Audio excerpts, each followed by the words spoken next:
श्री स्वामी समर्थ. जय जय स्वामी समर्थ. तुमच्या आपल्या चॅनलमध्ये खूप खूप स्वागत आहे. तुम्ही जर एक स्वामी सेवेकरी असाल तर आपल्या चॅनलला सबस्क्राईब करा.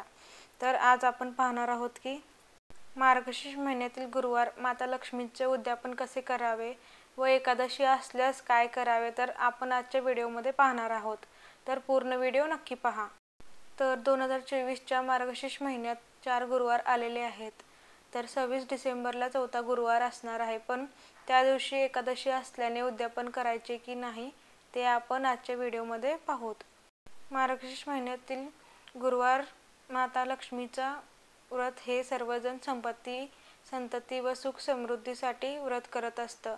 पण ह्यावेळी मार्गशीर्षच्या चौथ्या गुरुवारी म्हणजे 26 डिसेंबरला शेवटच्या गुरुवारी आणि सफलदा एकादशी एकत्र असल्यामुळे उद्यापन नेमकं कधी करायचं आहे अनेकांना असा प्रश्न पडलाच असेल. तर मार्गशीर्ष गुरुवार माता लक्ष्मीचं व्रत शेवटच्या गुरुवारी उद्यापन करतात, पण यावर्षी शेवटच्या गुरुवारी एकादशी आहे, त्यामुळे उद्यापन कसे करावे व सुवासिनींना जेवायला बोलवावे का असा प्रश्न विचारला जात आहे. तर मार्गशीर्ष गुरुवार व्रत व एकादशी हे पूर्णपणे वेगवेगळी आहेत.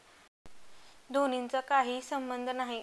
मार्गशीर्ष गुरुवार व्रतानुसार शेवटच्या गुरुवारी म्हणजे 26 डिसेंबरला उद्यापन करायचे आहे, पण ज्यांची एकादशीचा उपवास आहे त्यांनी मात्र 5 डिसेंबरला हे उद्यापन करायचे आहे.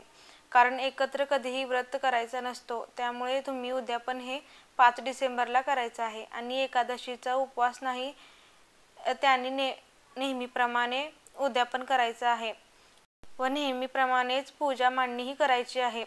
ज्या सुवासिनींचा उपवास नाही अशा सुवासिनींना जेवायला बोलवायचं आहे. ज्यांचा एकादशीचा उपवास आहे त्यांनी व्रत पूजा करून 5 किंवा 11 सुवासिनींना जेवू घालायचं आहे. आणि महालक्ष्मी व्रताचा पुस्तक आणि ओटी भरायची आहे. त्यात केळी, ब्लाऊज पीस, पुस्तक, शिंगार व कुंकू हळद लावून एक गजरा किंवा फूल देऊन ह्या सुवासिनींचा ओटी भरायची आहे. आणि ज्यांची एकादशीचा उपवास आहे त्यांनी व्रत पूजा करून फक्त तीर्थ घ्यावे व रात्री पण उपवासाचा पदार्थ ग्रहण करावे. किंवा ज्या महिलांची एकादशी आहे त्यांनी नेहमीप्रमाणे व्रत करून उद्यापन करून नैवेद्य सुद्धा दाखवायचा आहे आणि ते ताट गाईला द्यावा. त्यानंतर उपवास पुढे चालू ठेवावा. यामुळे व्रतविधानही पूर्ण होतो व एकादशीचा उपवासही चालूच राहील. शुक्रवारी म्हणजे 27 डिसेंबरला उद्यापन व नैवेद्य करून प्रसाद ग्रहण करायचा आहे. इतरांनी एकादशीचा उपवास असताना तीर्थ घ्यावे आणि प्रसाद मात्र दुसऱ्या दिवशी घ्यायचा आहे. आणि ठरल्याप्रमाणे 26 डिसेंबर रोजी व्रताचे उद्यापन करायचं आहे. जर तुम्हाला आपला व्हिडिओ आवडला असेल तर व्हिडिओला सबस्क्राईब करा आणि लाईकही करा.